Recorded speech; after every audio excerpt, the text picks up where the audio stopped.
and everybody knows that a manly chin floof must be correct. Hello and hello again, this is Tibblewinkles and welcome back to the Cat and Fox project.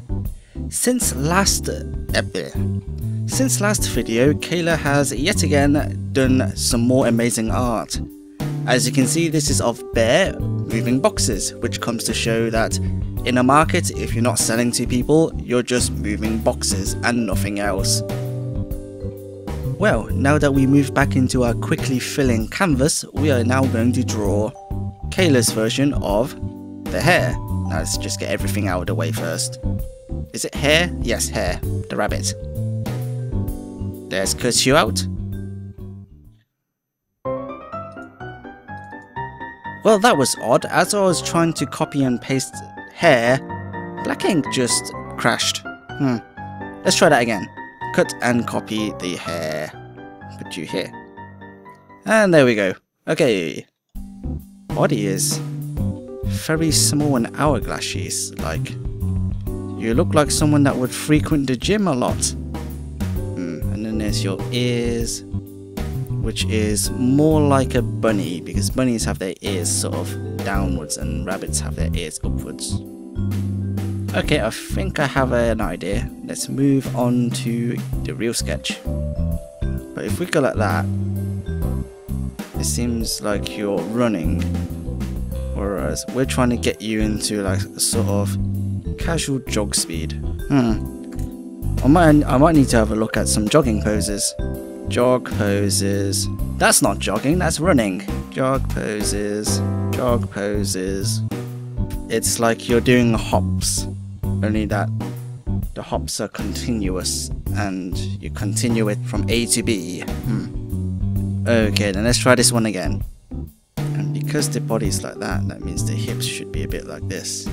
Let's try this one again, only with a bit more. Now let's try to get this body sort of right. Oh, so I see what happened. I see what happened. So, what happened is I made the legs a bit too long. Okay, let's change that a bit, because that doesn't look like jogging, that looks like she's power walking. Okay, this is a bit more complex of a pose, but I think we have it sort of nailed. Sometimes you don't need to draw things correct in the first go. Just imagine it, like you're trying to read a line from a play. You're not going to get it right the first go. Not even the best actors can memorize a single line in one go. So why are you expecting artists to get like one drawing correct at the first time? So I've got these little ponytail bits, which are meant to be ears. Erase that, and merge down. Okay, that shoe looks that is probably the best shoe I've ever drawn in my entire life, and that's a rough sketch as well, and now I have to top that on the final sketch. What a challenge. Normally when I draw 3D and organic objects together, they seem to clash. I think I'm finally figuring out how to make those two seemingly clashing skill sets of mine work together. I kind of want her arms to sort of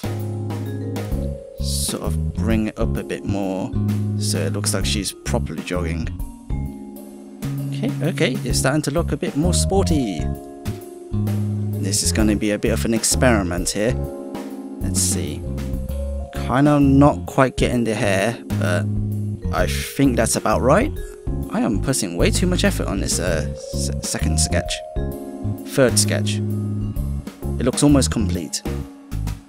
And I meant to do a better job than this on the final sketch. Well, good luck to me.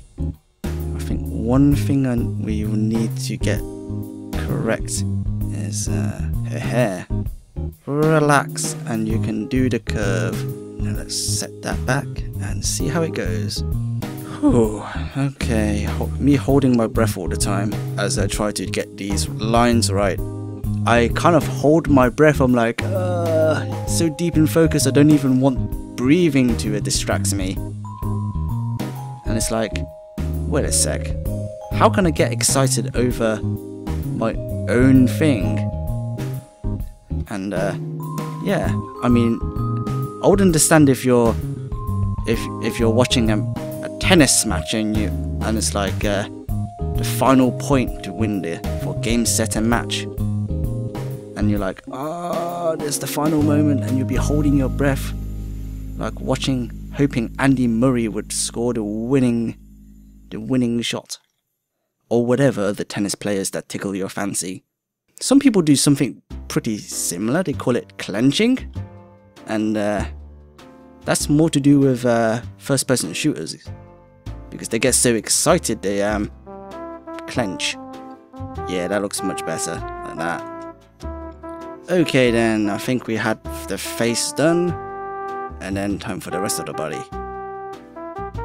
Yeah, you can cheat by hiding the hand behind the hair, because it is literally behind the hair. That needs to go in a slightly, and not curve outwards, stupid. This is the one thing with art. Your wrist will always get in the way, and once you move to a certain point, your wrist will always bounce your pen to a certain direction. I am actually liking how this is coming out. Yeah, I'm not quite following the lines because I realized that the front leg is slightly thinner than the front leg in the sketch, so I'm just trying to make amends to that. Let's see what's went wrong. So this goes here, and the line should be right like this. The line from here should be in the same plane, and this goes straightish. Now I can curve in a bit, just give you a bit more of a dynamic edge. And I actually have shoes that look like shoes. That is such a surprise to me.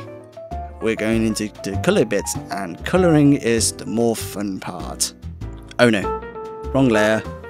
Now this is a really funny shade of pink, because I'm not sure if it's like, what's the word for it? Is it magenta or maroon, or because it seems to change its colour every time like I look at it. Because in a way it's it's a bit like brown as well. It's on the more browny spectrum of colours, and it's every time I look at that sort of pink, it confuses me.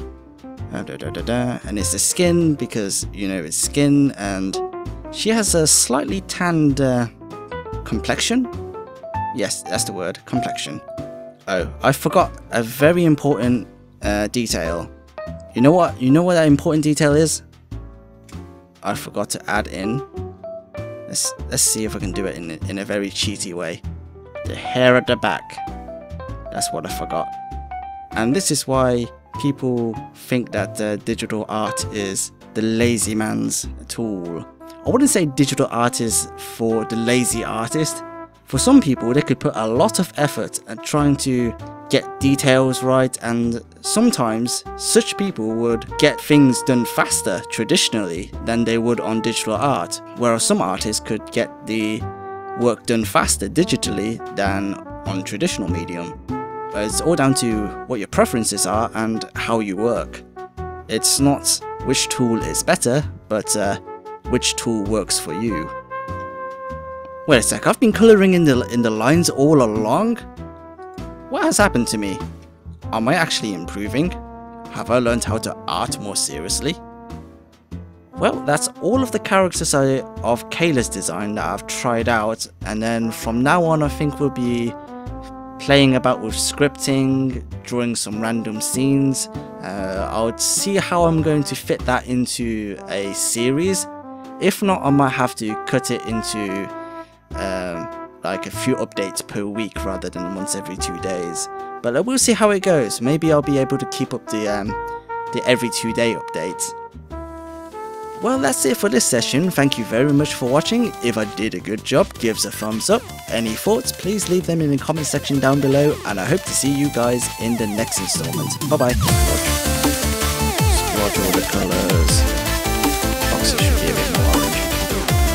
Different sort of colours for different boxes. Because hey, boxes. Okay, now we do. Back to the colours. And as always, since I'm using this one,